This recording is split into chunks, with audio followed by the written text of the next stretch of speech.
Bu, yang kedua Pak, bagaimana rahmat mau turun kalau kita ini banyak yang menipu? Apa beda curang sama menipu? Kalau curang ini dengan perbuatan, kalau menipu itu dengan perkataan. Nah, itu bedanya Pak. Bisa diuruskan surat-surat saya Pak? Bisa Bu, cuman ini agak payah sedikit sekarang nih. Ibu mau cepat? Ya. Itulah Bu, saya bisa aja nolong. Saya terus terang aja Bu ya, ini sekitar 500 lah Bu. Bisa Ibu terima beres saja nanti. Itu dengan kata-kata, padahal barang ini banyak Pak ya. Kemudian kadang Bu ya, ada ibu-ibu ngetes SIM sampai 1 bulan Bu, nggak lulus-lulus. Saya tengok ujian jalannya Pak, bingung saya memikirkan jalan mana yang macam ini di kehidupan nyata itu ndak ada rasanya gitu. Banyak ndak lulus tuh Pak kan. Itu oknum kadang yang bermain Bu. Ibu mau cepat, kasihanlah saya nengok ibu bolak-bolak balik nih. Kan itu ya dia Bu. Itu menipu dengan olahan kata. Kita banyak juga Bu, ini barang bagus nih Pak, pokoknya kalau Bapak beli nih Pak, tidak ada orang yang serupa. Kan ini gaya. Atau dengan kata-kata, ini ke Ibu aja saya jual segini Bu, Ibu janganlah sampaikan ke orang. Nanti tidak enak lah saya biasa jual tidak segini. Padahal rupanya maka tidak cerita ke orang tuh, karena orang lebih murah daripada dia. Makanya jangan cerita. Jadi mengolah dengan kata-kata ini Bu, banyak orang terayu. Contohnya yang ada sampai miliaran dia bisa menggait duit orang. Ibu tanam uang ke saya, nanti 1 bulannya ibu dapat sekian. Udah banyak yang terbukti, ini testimoninya. Dah banyak lah ibu-ibu jual kalung, jual gelang, nitip uang. Dulu macam di Pekanbaru apa Bu? BMA. Kemudian RJS, ingat saya dulu tuh. Dalam 21 hari uang jadi 2 kali lipat Pak. Waduh, ngeri orang Pekanbaru ikut Bu ya. Itu asli tidak pandang bulu, mulai dari orang biasa sampai pejabat Pak, dikipasnya semua ya. Karena banyak orang ingin kaya instan tuh Pak. Tidak ada kaya itu yang instan Bu. Jadi ini orang banyak nih terpukau. Padahal ada bisnis yang lebih besar daripada itu Pak. Allah ganti, tidak yakin dia. Tapi kalau orang menjanjikan, yakin dia. Kadang di pengajian tuh kan ada yang bertanya tuh Bu, saya kalau 1 juta 2 juta bisalah saya maafkan Ustadz. Ini kan ratusan juta. Ibu seharusnya introspeksi diri, ngapa ibu sampai kena? Ibu meminjamkan uang dia sekian ratus juta kan dengan iming-iming, makanya ibu mau. Sedangkan bank aja yang banyak duitnya tidak sanggup ngasih uang sebanyak itu ke kita. 50 juta deposito berapa cuman Pak. Itulah sebetulnya yang masuk akal loh. Tapi kalau mau betul berdagang, kena rugi ya rugi, maju ya maju. Jelas lagi. Ini mau instan, banyaklah yang tertipu-tipu karena dia dengan kata-kata. Gimana mau dituntut orangnya tadi mana dapat betul orangnya duit habis, kan tidak ada juga gunanya Pak. Itu bahayanya Bu. Rahmat Allah tidak akan turun kalau kita menipu. Rasulullah sudah mengatakan dalam hadis Pak, akan datang masa penuh tipu daya. Mungkin inilah zamannya, penuh tipu daya. Pendusta dipercaya, orang jujur didustakan. Jadi sekarang orang pembohong itu memang dipercaya dia Pak. Tapi kalau orang jujur, benci orang Bu. Di kantor aja Bu, orang jujur ini tidak suka orang Bu. Coba lah biasa kawan dapat lebih Pak, ya gara-gara dia jujur tidak dapat jadinya Pak. Kan susah dia, malas orang sama orang jujur itu jadinya. Tapi kalau pendusta sayang orang Bu. Untuk Bapak sekian, untuk Bapak sekian, itu sayang orang Bu. Kadang tukang jahit tuh Bu, yang jahit baju seragam kasihan nengok dia Bu. Berapa satu setel Pak? Ini kalinya banyak nih pakaian seragam nih. Bisa enggak Bapak 150.000 bahan sama upah jahit? Kalau kali banyak konveksi kan biasa seperti itu Pak.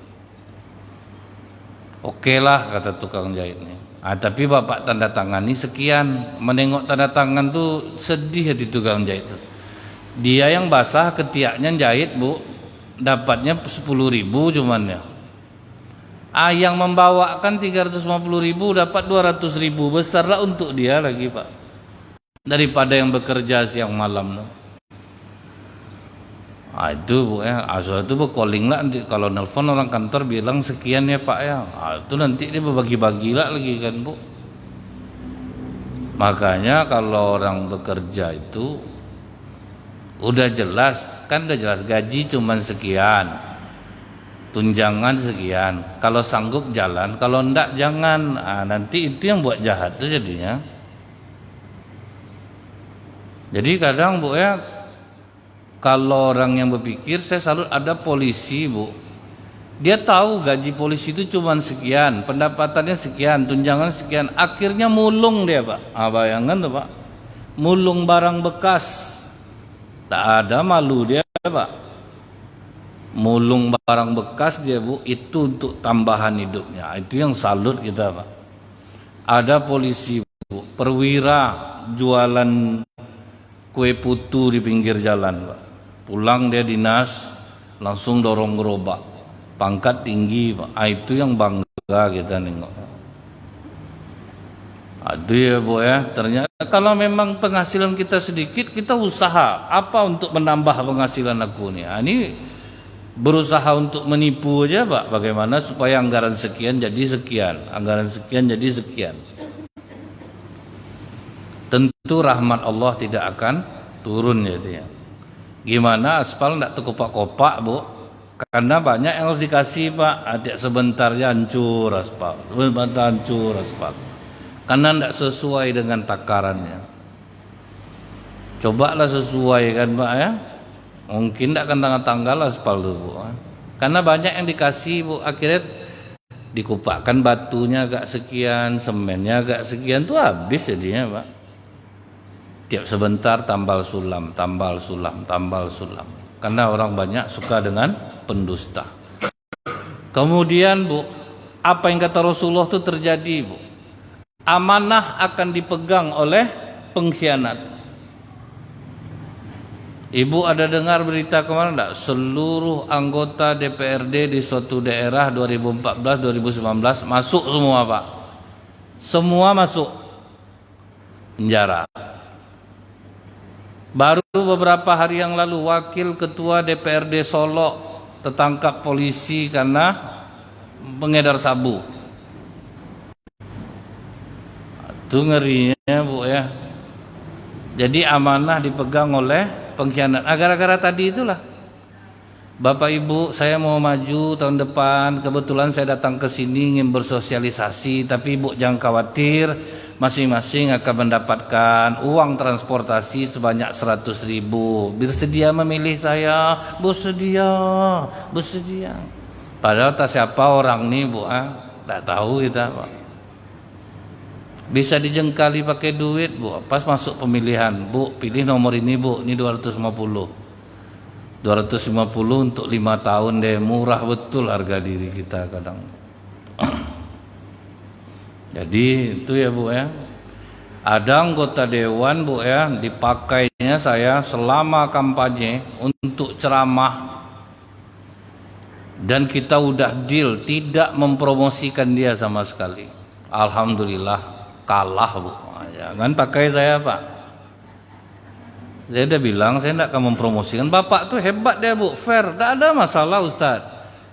Tidak perlulah Ustadz bilang pilihlah bapak ini. Ustadz pokok ceramah aja Ustadz.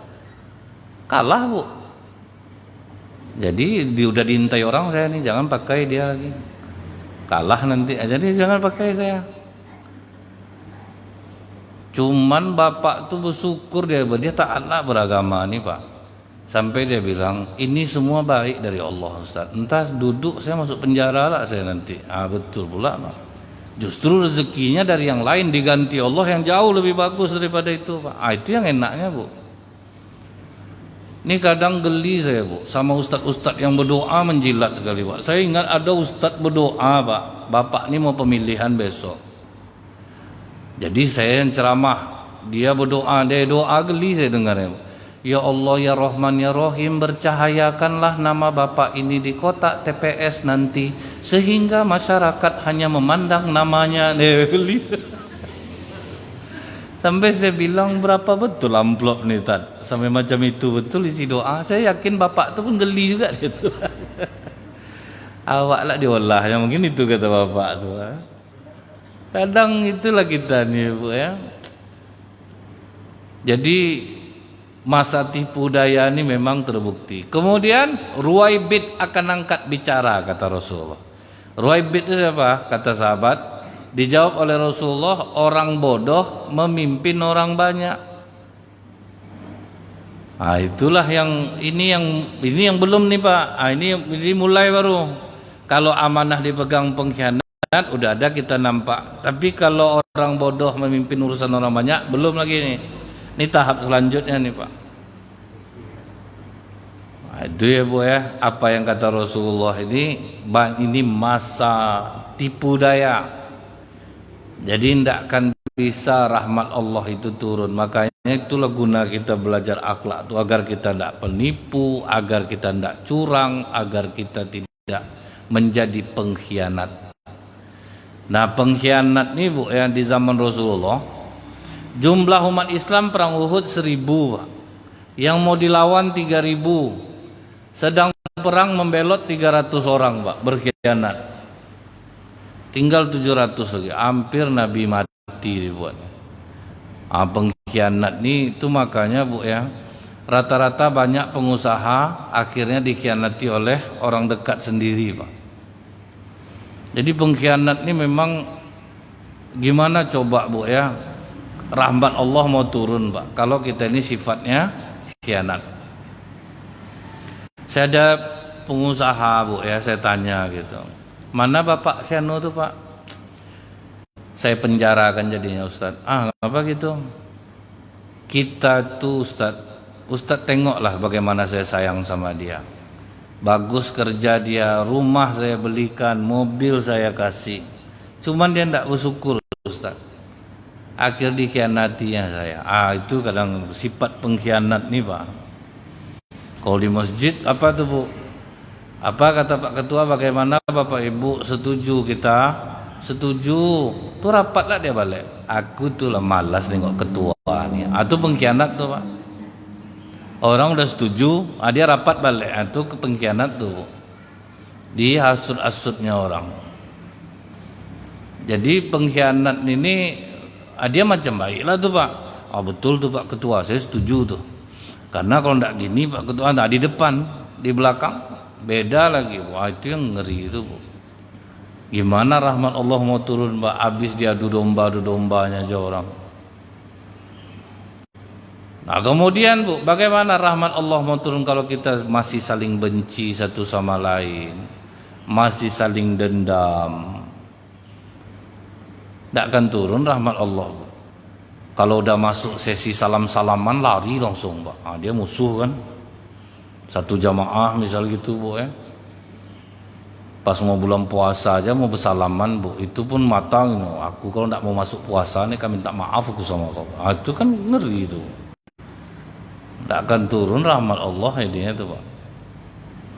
Dulu siapa yang mendengki sama saudara sendiri? Nabi Yusuf, keluarganya dengki sama dia. Nengok dia disayang, nengok Nabi Yusuf itu diperlakukan beda, akhirnya dengkilah saudaranya. Kalau udah dengki ini apa Bu? Niatnya untuk mencelakakan lagi Bu. Itu kalau udah sifat orang dengki Bu. Orang dengki lebih bahaya daripada orang pelit Pak. Kalau orang pelit dia tidak mau duitnya keluar. Kalau orang dengki, orang yang berduit dia yang sakit hati. Ngapa sesak napas mama? Baru kemarin dia merehab terasnya, ada direhabnya lah dapurnya. Gara-gara itu Pak, orang merehab itu. Sesak napasnya langsung. Tak dari mana-mana dia dapat duit. Itu bahayanya orang dengki itu.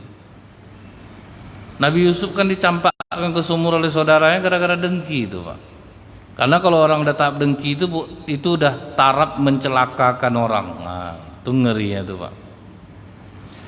Terdengar dia, Bu, Ibu Sianu tuh sakit, Bu. Alhamdulillah matilah dia tuh. Benanah-nanah lah mulutnya kapan perlu. Wah, itu bahaya dengki itu. Gimana rahmat Allah mau turun kalau sifat kita seperti itu, Bu? Jadi Rasulullah itu justru mengajarkan kita dibenci orang, orang dengki sama kita, orang marah sama kita, Rasulullah berusaha bersifat biasa saja. Jadi membenci orang itu kan buang-buang energi, Pak. Benci aku nengok dia tuh, coba bayangkanlah sama kakak, akan habis dia waktu kita untuk menjelaskan itu aja, Pak. Jadi dengki ini, Bu, ya, itu betul yang paling mudah setan menghancurkan kita. Karena dosa paling tua langit dan bumi adalah dengki, Pak.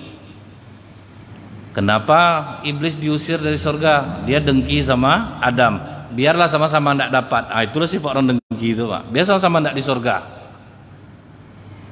Kan ngeri. Ada kan kadang jiwa itu di diri kita tuh, Pak. Itu yang harus dibuang tuh.